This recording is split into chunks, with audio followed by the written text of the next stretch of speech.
भागवत पुराण हिंदी में भागवत पुराण हिंदुओं के 18 पुराणों में से एक है। इसे श्रीमद् भागवतम या केवल भागवतम भी कहते हैं। इसके अतिरिक्त इस पुराण में रस भाव की भक्ति का निरूपण भी किया गया है। इसलिए भागवत पुराण का प्रमुख विषय भक्ति योग है। परंपरागत तौर पर इस पुराण के रचयिता वेद व्यास को माना जाता है। भागवत पुराण में भगवान विष्णु के अवतारों का विस्तृत वर्णन मिलता है। भागवत पुराण शुकदेव जी ने सर्वप्रथम परीक्षित राजा को सुनाया था। ऋषि मुनियों द्वारा भगवान विष्णु के 12 अवतार के बारे में महर्षि सूत जी से प्रश्न करते हैं। सूत जी कहते कि यह कथा मैंने शुकदेव जी से सुनी थी। यह मैं आपको सुनाता हूँ और इस तरह भागवत का प्रारंभ होता है।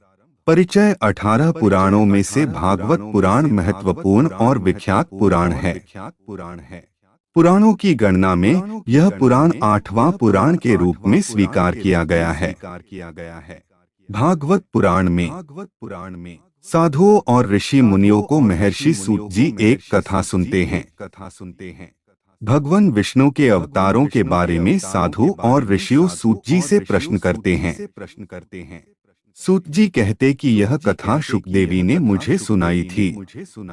भागवत पुराण में 12 स्कंध, 335 अध्याय और 18,000 श्लोक मिलते हैं। इस पुराण में भगवान विष्णु के अवतारों का वर्णन सरल भाषा में किया गया है। 12 स्कंध। प्रथम स्कंध भागवत पुराण के प्रथम स्कंध में भक्ति योग और वैराग्य का वर्णन मिलता है। द्वितीय स्कंध भागवत के द्वितीय स्कंध में ब्रह्मांड की उत्पत्ति और विराट पुरुष का स्वरूप का वर्णन मिलता है। तृतीय स्कंध भागवत पुराण के तृतीय स्कंध में भगवान का बाल चरित्र वर्णन उद्धव द्वारा कहा गया है। चतुर्थ स्कंध भागवत के इस स्कंध में राजर्षि ध्रुव और पृथु का चरित्र वर्णन मिलता है।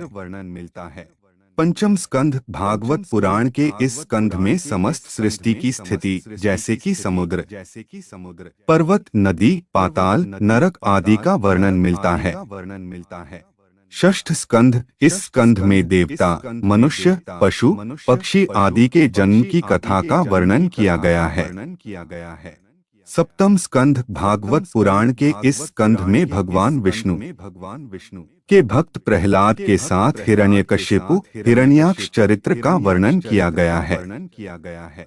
अष्टम स्कंध इस स्कंध में गजेंद्र मोक्ष, मनवंतर कथा और वामन अवतार वर्णन मिलता है। नवम स्कंध इस स्कंध में भगवान श्री राम की जीवन कथा और राजवंशों का वर्णन किया गया है। दशम स्कंध भागवत पुराण के इस स्कंध में भगवान श्री कृष्ण की अनंत लीलाएं का वर्णन मिलता है। एकादश स्कंध इस स्कंध में यदु वंश का संहार कैसे हुआ यह बताया गया है। द्वादश स्कंध यह स्कंध भागवत पुराण का आखिरी स्कंध है। इसमें विभिन्न युगों तथा प्रलयों और भगवान के उपांगों आदि का वर्णन किया गया है। भागवत पुराण हिंदी का महत्व। पुराणों में भागवत पुराण सबसे अधिक लोकप्रिय पुराण कहा जाता है। इस पुराण में भगवान श्री कृष्ण की लीला जितनी बताई गई है उतनी किसी अन्य पुराण में नहीं है। इसलिए भागवत पुराण कृष्ण भक्त के लिए पूजनीय ग्रंथ है।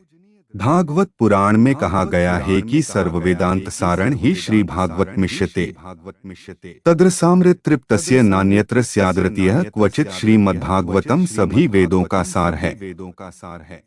इस रसामृत के पयपान से जो मनुष्य तृप्त हो गया है उस मनुष्य को किसी अन्य वस्तु में आनंद आ ही नहीं सकता। भागवत कथा सुनने मात्र से जन्म जन्मांतर के पाप नष्ट हो जाते हैं।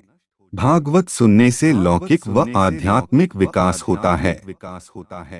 इस कलयुग में भागवत पुराण की कथा सुनते ही मनुष्य भवसागर पार हो जाता है।